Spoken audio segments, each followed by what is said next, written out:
I've been bullied most of my life from a very young age, and attempts to do so still go on today. My bullies were not just relatives, but so-called friends and other supposedly responsible adults too. I was subjected to sexual abuse as a child here on the island, some of which stemmed from the local children's home, and I can still clearly to this day hear my brother cry as he was physically bullied in that same children's home, and not by the children either. Bullying can leave permanent psychological scars that last a lifetime. As children, my brother and I spent a lot of our younger years in care or living with our nana. Life was a bit of a roller coaster, really. Dad left when we were very little, although we did remain in contact over the years, and we gained a few other father figures along the way. I grew up watching my relatives and non-relatives interact with alcohol and other substances, which would often turn them from Jekyll into Hyde. Over time, I'd learned to duck and dive in what, looking back, appear to have been some quite harrowing times. In my teens, I met someone I thought truly loved me. In that relationship, I suffered physical abuse and long-term psychological abuse, but eventually I found my inner strength and managed to get out. Later in life, I'd encountered the work bullies, although at the time I didn't realise they were bullying me. I just thought they were just genuinely nice colleagues, and one of which actually went out of her way to befriend me. There are plenty of reasons for someone to want to bully somebody else, but none of them are acceptable. Throughout my life, most of my bullying, or the bullying I've encountered, was done covertly. In the workplace, for instance, a colleague might steal your work and make it look like you've stolen theirs, or they may hide documents or checks that you needed to get banked. Some may even go so far as to actually set you up, plant stuff on you, and unless you're as like-minded as them, you really wouldn't probably get or understand the rationale behind somebody else doing that to another human being. Sometimes I look back on my life and I see the signs that are now so glaringly obvious, and I'm like, what the hell? How did I not see this? Well, you can't always, and that's mainly because most bullies are very adept at being sneaky. They don't have feelings like normal human beings, so there's no guilt or shame. Recently, something utterly mind-blowing happened to me and the rest of my family, and because of this, I found myself taking a long, hard look at my life, and what I uncovered was to be a big turning point for me. It was also at that time that I realised just how far I'd come and how strong I was now, and that for me, being strong was no longer a choice I had. Over the years, I've encountered bullying on so many different levels. I've seen young women, parents, groups of people bullying others with the sole intent being to destroy their victim. I've seen the after effects of nasty neighbourhood bullies, where a bully decides they no longer like their previous neighbourhood friend, and therefore they start spreading malicious lies and rumours about them to anyone who will listen, and believe me, there are plenty of eager listeners out there. Those bullies, they often turn things around, painting themselves as the victim. Bullies actually get off inciting hatred aimed at innocent victims. Those poor innocent victims most of the time don't even know they're being bullied or what's going on around them until it's too late. I've seen petitions being walked around houses with the sole intent of getting signatures to have that particular victim evicted, and that's what I call a very successful smear campaign. Because let's face it, the smear campaign is a great way of manipulating the masses.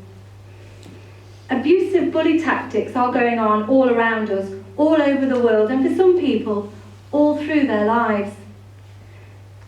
In the mid-90s, my stepfather shot himself. This incident was to become the catalyst of something even more horrific transpiring in the not-too-distant future.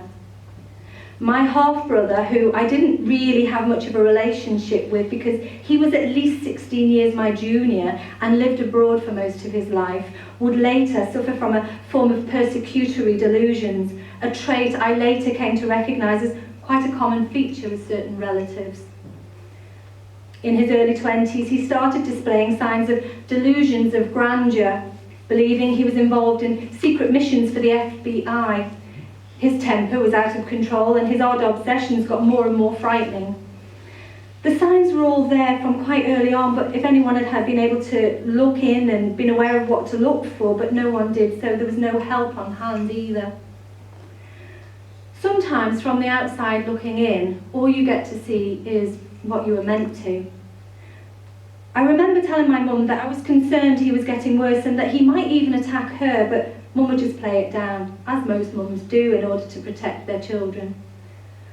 Mum always kept any issues hidden behind closed doors, and she never tired of finding excuses to hide what was really going on.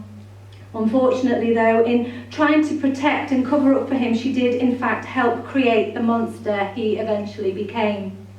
A man who would later feel so entitled and untouchable that he'd go on to brutally murder his girlfriend. Both my parents passed away within a year of each other from the very same rare form of cancer. Since then, many more revelations have come to light, some of which I'm still trying to piece together, and on top of that, I'm also being stalked and smeared by a relative and their enabling friends. Abusive relatives are very clever at disguising what they're doing, even going so far as to cunningly make their victims think it's their own fault. Bullies in general come in all shapes and sizes. They're out there, in your face, on your mobile phone, in your home and on your Facebook. They are absolutely everywhere. I don't know why, but as far as I'm concerned, apart from childhood bullies who sometimes do grow out of it, the world is quite simply divided into two very different types of people, those with a conscience and those without. The word bully originally came from the Dutch, meaning sweetheart. Today, however, the word bully means to persecute, torment, coerce, intimidate, smear, much more. Bullying is a serious problem. Not only does it affect the victim, it also affects the victim's family and people who witness it. All truly concerned and empathetic people should make themselves aware of what a bully is and of the many different traits of a bully. Physical bullying for young adults often occurs at school. It wasn't unusual for me to go home covered in bruises and with ripped items of clothing, and I didn't get the sympathetic ear either. Mine stopped though as I got older and I'd learned which bully to kowtow to and which to avoid.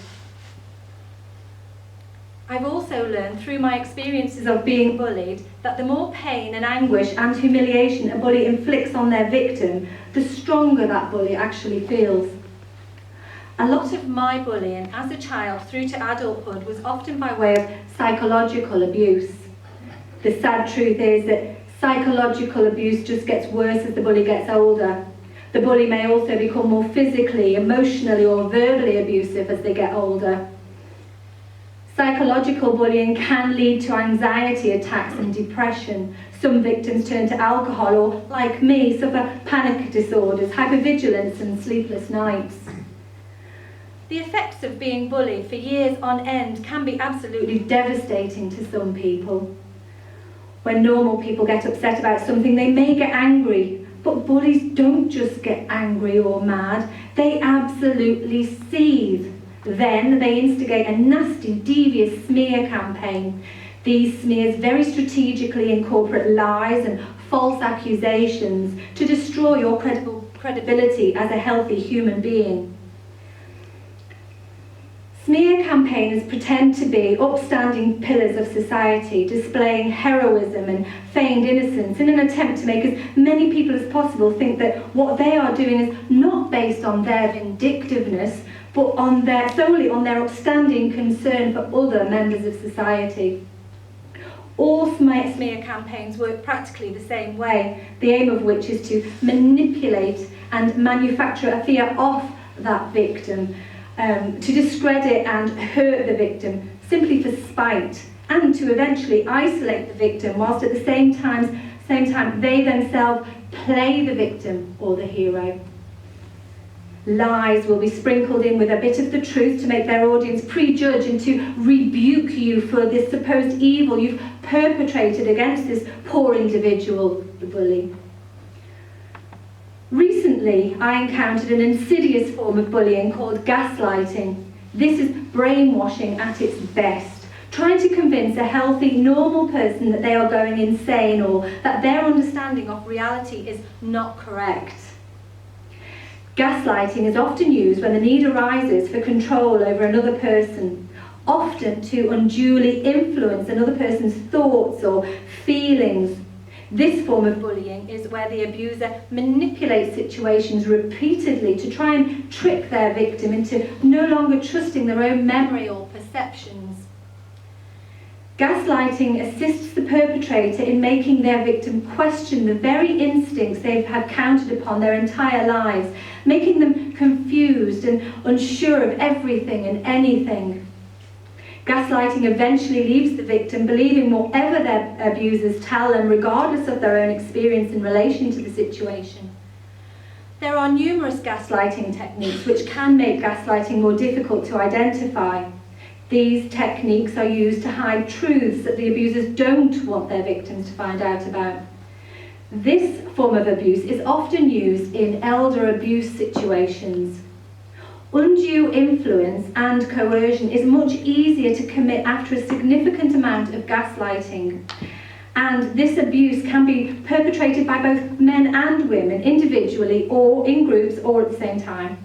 For instance, a terminally ill person on a concoction of medication could be targeted in this way for financial gain by the perpetrators. And these particular types of perpetrators, more often than not, are the abused's very own relatives.